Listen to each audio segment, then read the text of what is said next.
독도방송 시작합니다.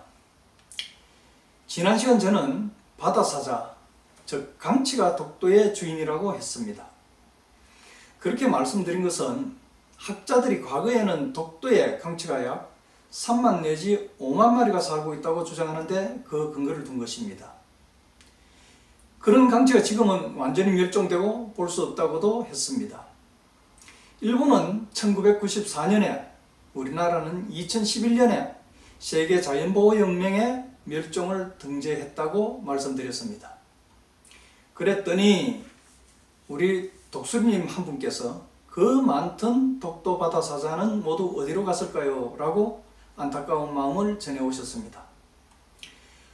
결론부터 말씀을 드리면 일본인들이 남획한 결과 그렇게 되고 말았습니다. 그러면 왜 일본인들은 그렇게 강치를 마구잡이로 잡아갔을까요? 한마디로 강치는 살아있는 돈뭉치였습니다. 당시에 큰 강치 한 마리 값은 황소 10마리 값에 버금갔다고 합니다.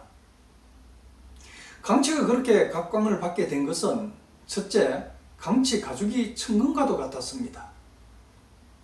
뿐만 아니라 강치는 한 마리 잡으면 버릴 것이 아무것도 없었습니다. 살과 뼈 모두가 돈이 되었습니다. 1905년 당시 일본 시마네 현의 기록을 볼 것 같으면 이렇게 적고 있습니다. 강치 가죽을 벗겨서 손질한 것은 살이 붙은 쪽에 소금을 뿌려 저장한 뒤 육지로 운반하여 가죽을 만든다. 지방은 끓여서 기름을 취하고 고기는 익혀서 건조하여 비료로 사용한다.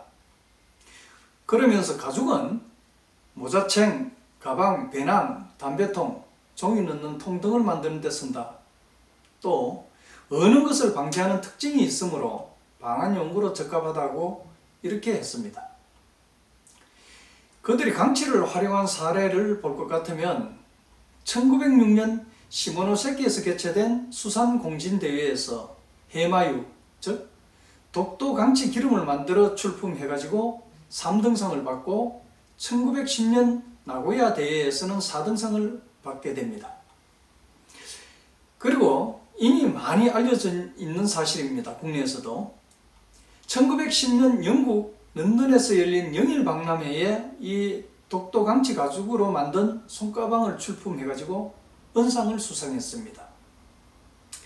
제가 일본 오키섬에 가보니까 오키섬 자료관에 지금 보시는 것 같은 강치 가죽을 펼쳐두고 그것으로 만든 서류 상자와 같은 것을 이렇게 만들어 전시해 두고 있었습니다.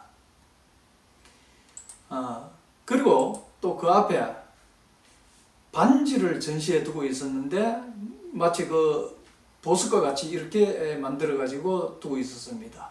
이 반지가 바로 강치뼈로 만든 것이었습니다. 그야말로 강치는 황금알을 낳는 거위와 같은 그런 존재였다는 것을 알 수 있었습니다. 그래서 1905년부터 8년간 다케시마 의렵회사라는 곳에서 잡아간 독도 강치만 해도 무려 1만 4천여 마리나 되었습니다. 1905년 한 해에 이 회사가 독도에서 포획해간 강치 숫자만 해도 1,003마리나 달했습니다. 얼마나 많은 독도 강치를 도살했으면 당시 독도 근해를 항해한 해군 항해 일지에는 그렇게 적고 있습니다. 가죽을 벗기고 버린 강치들이 썩는 냄새가 진동한다 라고 이렇게 적은 것입니다. 아마도 이때는 워낙 많은 수가 잡히니까 돈이 되는 가죽만 취해도 못다한 운반할 정도가 되었을 것입니다. 그러다 보니까 강치 몸통은 안중에도 없었을 것입니다. 바다에 바로 버린 것이죠. 그뿐만 아니라 또 이들은 강치를 포획하는 방법에 대해서도 기술해 놓고 있습니다. 참으로 무자비합니다. 앞에서 우리가 확인했다시피 독도 바닷가에는 동굴들이 많이 있습니다. 해식동굴이죠. 강치들은 대부분 이 동굴 안에서 새끼를 낳아가지고 그렇게 기릅니다. 그런 동굴 입구에다가 이렇게 그물을 쳐두고 두 사람이 동굴 안으로 들어갑니다.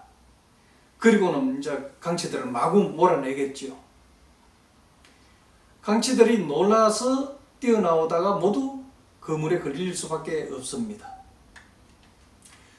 그뿐만이 아니라 총이나 몽둥이로도 때려잡기도 했습니다.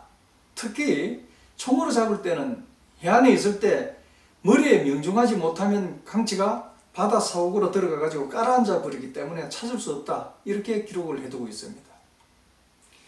이런 식으로 무차별 남획을 하다 보니까 어떻게 강치 씨가 마르지 않을 수가 있겠습니까? 그러다 보니까 1916년경부터는요 그 개체수가 급격히 줄어듭니다. 그야말로 한 해 수천 마리씩 잡던 것이 이제 이때가 되면 약 100에서 300마리 정도밖에 잡지를 못합니다. 물론 그 이후에는 더 심각한 상황으로 떨어집니다.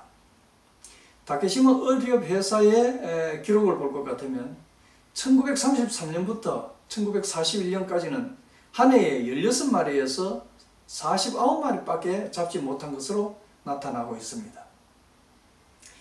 일제강점기 말에는 겨우 명맥을 잇는 정도였다는 것을 기록으로 우리가 확인할 수가 있습니다. 이때 독도강치는 이미 멸종위기에 몰려버렸던 것입니다.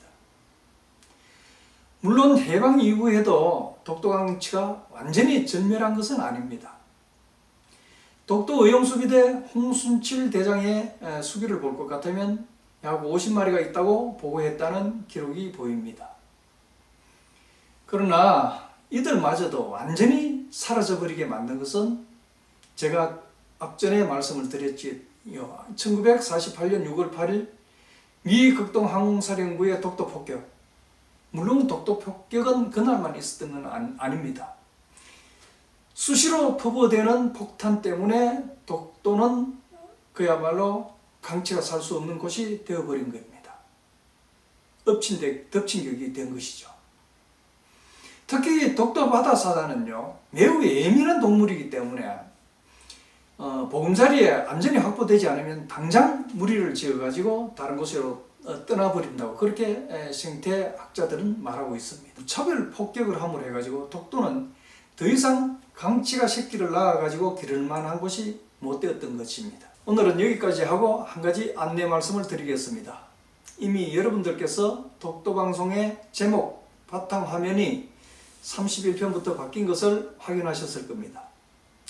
바닷가에 있는 몽깃돌을 주로 그리는 건석당 남학호 하백께서 독도방송을 응원하는 의미에서 하늘에서 본 독도 그림을 그려주셨습니다. 진심으로 감사드립니다. 자, 여러분 다음 시간에 다시 뵙겠습니다. 감사합니다.